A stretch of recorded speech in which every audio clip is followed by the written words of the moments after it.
Tata consultancy services (TCS) ने वित्त वर्ष 2026 यानी अप्रैल 2025 से मार्च 2026 में अपनी ग्लोबल वर्कफोर्स का लगभग 2% यानी 12,000 से ज्यादा कर्मचारियों की छंटनी करने का फैसला लिया है। कंपनी के मुताबिक यह कदम मुख्य रूप से मध्य और सीनियर लेवल के कर्मचारियों पर असर डालेगा, खासकर वे लोग जिनकी स्किल्स अब अत्यधिक मांग वाली नई तकनीकों जैसे क्लाउड डेटा, AI आदि से मेल नहीं खाती या जिन्हें री-स्किलिंग के बावजूद नई भूमिकाओं में नहीं लगाया जा सका। TCS के CEO के कृतिवासन ने स्पष्ट किया है कि छंटनी का ये निर्णय आर्टिफिशियल इंटेलिजेंस, ऑटोमेशन और बदलती बिजनेस जरूरतों के मुताबिक संस्था को भविष्य के लिए सक्षम बनाने के लिए लिया गया है।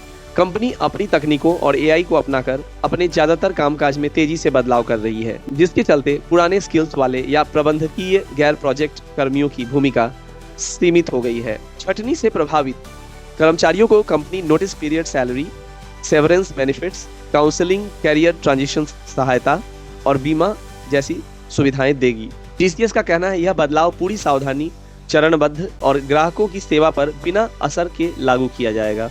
छंटनी उनके लिए है जो मिड और सीनियर पोजीशन पर है, विशेषकर 10 से ज्यादा साल अनुभव वाले, जिनकी स्किल पुरानी या आउटडेटेड डिलीवरी मॉडल या लीगेसी टेक्नोलॉजी तक सीमित है, जो नई रोल्स में रीडिप्लॉय नहीं हो पा रहे, non client facing managers, project leads आदि। इस फैसले का उद्देश्य कंपनी को फ्यूचर रेडी ऑर्गेनाइजेशन बनाना और तेजी से बदलती तकनीकी दुनिया में प्रतिस्पर्धी बनाए रखना है। सिर्फ TCS ही नहीं, लगभग सभी बड़ी IT और टेक कंपनियों के कर्मचारियों पर 2025 में संकट गहराया है। इस साल दुनिया भर में माइक्रोसॉफ्ट, गूगल, अमेजॉन, मेटा यानी फेसबुक, इंटेल, पैनासोनिक, सेल्सफोर्स जैसी नामचीन कंपनियां बड़े पैमाने पर छंटनी कर चुकी हैं। 2025 के शुरू होने से अब तक तकनीकी और अन्य सेक्टर मिलाकर 1 लाख से ज्यादा लोगों की नौकरियां जा चुकी हैं। इंटेल ने 21,000 से ज्यादा कर्मचारियों की छंटनी की है। माइक्रोसॉफ्ट ने साल में 2 बार लगभग 15,000 से ज्यादा लोगों को निकाल दिया है। मेटा ने 5% स्टाफ कम किया है। अमेजॉन, गूगल, IBM, सेल्सफोर्स और कई कर्मचारियों ने भी हजारों कर्मचारियों को हटाया है। छंटनी की वजह है AI और ऑटोमेशन का बढ़ता चलन, लागत में कटौती, बदली हुई बिजनेस जरूरतें और धीमी होती हुई ग्रोथ। यह संकट सिर्फ टेक कंपनियों तक सीमित नहीं है। रिटेल, एनर्जी, मीडिया, बैंकिंग जैसे क्षेत्र की बड़ी कंपनियां जैसे स्टारबक्स, शेवरॉन, HSBC आदि ने भी हजारों कर्मचारियों को निकाला है।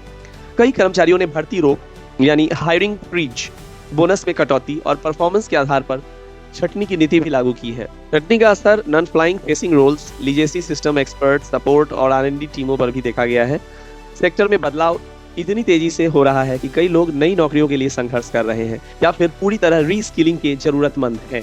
हालात यही बताते हैं कि सिर्फ TCS नहीं बल्कि ज्यादातर बड़ी कंपनियों के लाखों कर्मचारियों की नौकरी पर संकट के बादल मंडरा रहे हैं और निकट भविष्य में बदलाव की रफ्तार और तेज हो सकती है।